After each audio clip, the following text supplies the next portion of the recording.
quaternary.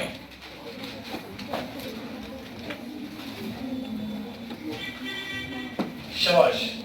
Now the disorder that we will be talking about, that disorder has been called as phenylketonuria. ठीक है? Yes sir. अब sir जो phenylketonuria है, sir इसको हम दूसरा नाम बोलते हैं hyperphagy. It's also called as hyperphagy. I'll be talking why. या इसको हम और एक नाम बोलते हैं Fowling's disease. It's also known as Fowling's disease. Fowling's disease. Phenylketonuria is also known as hyperphagy. It is also known as Fowling's disease. Actually एक scientist था, उसका नाम था doctor एस्पिजॉर्न following.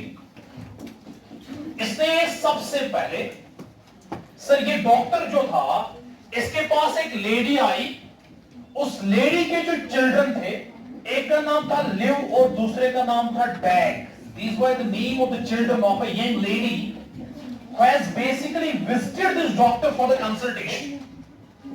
We visit doctors for the consultations. So a young lady, एक young lady थी sir, उस वो doctor के पास पहुंची. उसके दो बच्चे थे, एक का नाम था बेटा लिव, दूसरे का नाम था डैग. और इन्हीं बच्चों में सबसे पहले डॉक्टर एस्पिजॉर्न फोलिंग ने इस डिजीज को पाया. किस डिजीज को पाया? उसका नाम क्या है? phenylketonuria. इसलिए इसका नाम पड़ा क्या? Fowling's disease. अब ये phenylketonuria है क्या? Basically this disease is linked with the amino acid metabolism.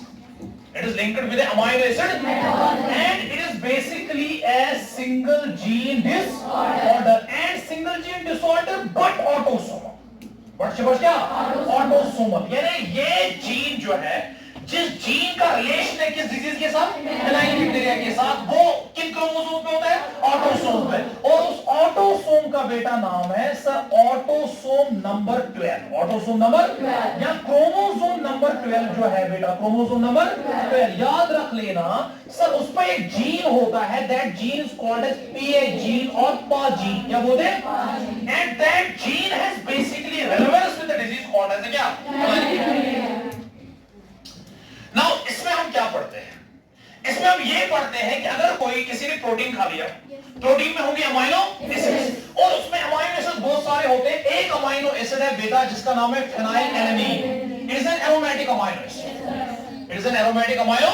As you know that amino acids have an amino group and a carboxylic group and an R. And in that R, it has a phenyl ring. Which ring? That is why it has been called as क्या? Phenylalanine. Phenylalanine है क्या बेटा? Amino acid. आप समझो आपने food खाया, आपने क्या खाया? उस फूड में प्रोटीन था, उस प्रोटीन का हो गया डाइजेशन. क्या हो गया? वहां पर निकले अमाइनो एसिड, वहां पर ये अमाइनो एसिड भी निकला. कौन? ये एब्जॉर्ब हो गया. क्या हो गया? तो एब्जॉर्प्शन के थ्रू ब्लड में चला गया. किसमें चला गया? ब्लड के थ्रू बेटा ये लिवर में पहुंच गया. किसमें पहुंच गया? इस फेनाइलएलेनीन को हमारी बॉडी कन्वर्ट करती है और एक अमाइनो एसिड में जिसका नाम है टायरोसिन. इसका नाम है tyrosine. When we convert phenylalanine to tyrosine, tyrosine is also an amino acid. When we study the conversion amino acid, that is called as amino acid metabolism. क्या बोलते हैं? Amino acid metabolism. और इसको conversion के लिए जो enzyme लगता है बेटा, उसका नाम है फेनाइलएलेनीन. क्या नाम है? फेनाइलएलेनीन हाइड्रोक्सिलेज. क्या नाम है? फेनाइलएलेनीन हाइड्रोक्सिलेज. ये एक एंजाइम है. स्पष्ट है? फेनाइलएलेनीन hydroxylase which plays an important role in the conversion of phenylalanine into tyrosine. It is an enzyme. शाबाश. It is an enzyme. जब ये बेटा एंजाइम है, एंजाइम को बनाने के लिए लगता है प्रोटीन. एंजाइम को बनाने के लिए लगता है बेटा क्या? और प्रोटीन को बनाने के लिए लगते हैं अमाइनो. लेकिन अमाइनो एसिड को जोड़ना है, उसके लिए लगता है राइबोसोम. क्या लगता है? लेकिन राइबोसोम को गाइडेंस देता है मैसेंजर आरएनए को देता है, और मैसेंजर आरएनए को बनता है हम क्या? जीन. और जीन जो होता है वो प्रेजेंट होता है क्रोमोसोम में. किसमें? और उस क्रोमोसोम का नाम है क्रोमोसोम नंबर 12. और उस क्रोमोसोम नंबर 12 पे होगा PA जीन. कौन सा जीन? वो PA जीन बनाएगा मैसेंजर आरएनए ड्यूरिंग ट्रांसक्रिप्शन. और यही mRNA जो है ये गाइड करेगा राइबोसोम को क्या? वो प्रोटीन बनाओ जो प्रोटीन लेटर ऑन कन्वर्ट हो जाएगा एक एंजाइम में.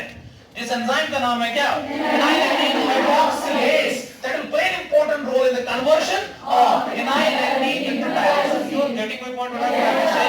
So the phenylalanine hydroxylase gene is located on chromosome number 12. For God's sake, please tell me chromosome number 12 एक होगा कि पेयर होगा? चलिए बेटे हम क्रोमोसोम नंबर 12 लेंगे ऐसे, क्रोमोसोम नंबर 12 ऐसे, दैट मींस ये होगा ना पेयर, तो ये होगा 12 ठीक है? तो समझ आ रहा है? इसमें भी होगा डीएनए होगा कि नहीं डीएनए? सर मैं लिखूंगा, लेकर सपोज ये पी आरएम, ये वाली क्या है? इस पी आरएम में एक जीन है जिस जीन का नाम है पीएच जीन। क्या नाम है? वन तक ये दिन विवाह कृष्णा ये क्या once upon a अगर इन दोनों इस कैपिटल में ना होमोजाइगस डोमिनेंट और ये होमोजाइगस डोमिनेंट themselves में नहीं एंजाइम आराम सा themselves अगर तो प्रोटीन चेक तो प्रोटीन उसमें कुछ once the body was converted, ठीक है ना? और ये टायरोसिन जो बेटा है जब भी अमाइनो एसिड बनता है, टायरोसिन इसको हमने यूज कर रहे हैं, क्या कर रहे हैं? This tyrosine is used for the thyroxine formation.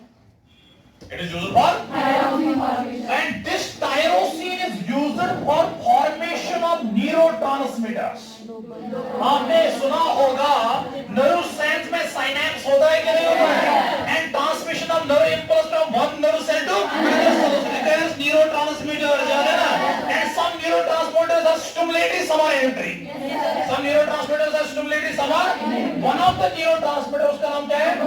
और एक neurotransmitter है बेटा, that is known as serotonin, ठीक है ना?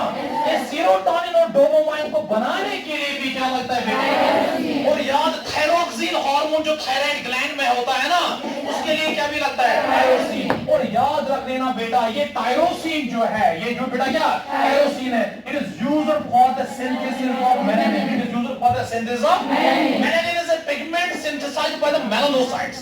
सिंथेसाइज्ड बाय द, और वो मेलानिन बनाने के लिए बेटे क्या लगता है? और इसी तरह से याद रख लेना जो आपने सुना है ना बेटा, एड्रेनालिन हार्मोन, क्या एड्रेनल ग्लैंड से निकलता है ना, और नॉर एड्रेनालिन, शाबाश, एड्रेनालिन और नॉर एड्रेनालिन, ये हार्मोन जो बेटा जो एड्रेनल ग्लैंड में बनते हैं उसके लिए भी क्या लगता है? क्या tyrosine is involved in one synthesis of one compound और मेनी कंपाउंड? लाइक शाबाश मेलानिन, लाइक एड्रेनालिन और nor adrenaline, like dopamine and serotonin. These are the neurotransmitters. Now imagine an individual. Imagine it. This PH genus yet alienus के mutation. Yet alienus के mutation. Once a दोस्त में तेमिस बने mRNA. तेमिस बने protein. तेमिस बने enzyme. So ये diet कितना diet मोल क्या है? सुवाइटा सलंता. सलन मोल ऐसी enzyme. One दोस्त टायरोसिन बने. क्या? ये टायरोसिन बने, मेलानिन बने, एड्रेनालिन बने, टायरोसिन बने, डोपामाइन बने. ये सिंथेसिस कैसा काम? No doubt if an individual will take tyrosine with the diet, it is better than cheese. मगर tyrosine additional quantity of tyrosine कितना बनाना? Why not तुम cheese के क्या क्या cheese? तो हमारा malls जो ये malls में क्या जाता जो?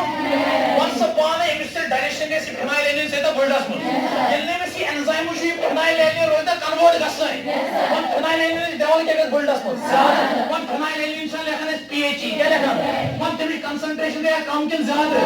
तब तक मेरा नाम hyper भाई. तो ये समझ? phenyl कितने आजम नोइमेस कॉलिंग डिजीज का रीजन बता दिया. अब सुनो, when the concentration of phenylalanine shoots up in an individual, which has a deficiency of which enzyme? Phenylalanine hydroxylase. तो ठीक है ना? ये phenylalanine लेवल ग्लूकोज में क्या गई? When the phenylalanine has such a body convert karan into another compound, that's not phenylpyruvic acid. Remember, whenever any compound, any chemical within the blood crosses the threshold value, ये normal range, फिर body कोशिश ये करती है कि urine acid या sweat acid never, मगर जिस समय किडनी से सेशन phenylalanine साल याद रहा, इसलिए phenylalanine इस bulldust में ज़्यादा छो in the individual where the deficiency of which enzyme, due to the mutation of which gene, PH gene on chromosome number, और ठीक है ना?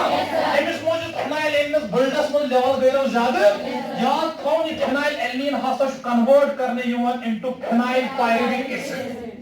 phenylpyruvic acid. और याद रख लेना ये phenylpyruvic acid जो बेटा है, it is toxic for nerve cells. It is toxic for if the fetus is suffering from which क्या phenylalanine placenta के थ्रू ये कौन जाएगा? phenylalanine. उसकी बॉडी में वो कन्वर्ट नहीं हो जाएगा किसमें? टायरोसिन में. phenylalanine की लेवल ब्लड में क्या हो जाएगी? ज़्यादा fetal blood में. और nerve cells in fetus system पूरे डेवलप कर सकते हैं. इसलिए जो सिमिस बच्चे कुछ क्या है सर? phenylalanine तेरे बच्चे जवान जो तेरे ब्रेन आसान डेवलप परफेक्टली बहुत तमिश हेडस आसान साइज कम ब्रेन साइज कम तचेस नाम माइक्रोसेफेली क्या बना cephalization means formation of head and the condition has been called as क्या microcephaly now please be here phenyl लेने से क्या बना phenyl pyruvic acid this phenyl pyruvic acid is later on converted into phenyl acetate क्या this phenyl acetate से ketone body कौन body ketone body मतलब हुआ कुछ C डबल बॉन्ड हां phenyl acetate ठीक है ना ये क्या किससे बना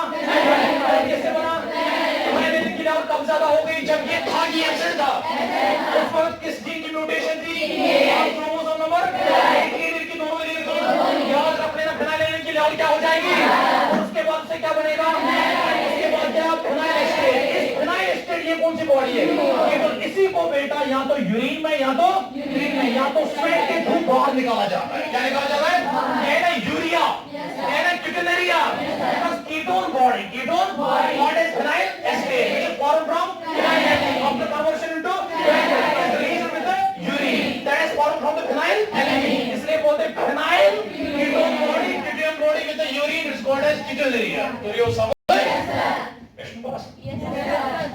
तो समझ लो यार why it is called as phenyl quaternary because an individual who is suffering from has high levels of that high concentration of phenyl is converted into that is further converted into it is the which body it is released with the that is why it is called as what is hyper because the concentration of phenyl in the blood is more ठीक है ना ये समझ आया अब सुनो जो phenyl acetate है ना जब स्वेट के साथ निकलता है क्या निकलता है इंडिविजुअल्स में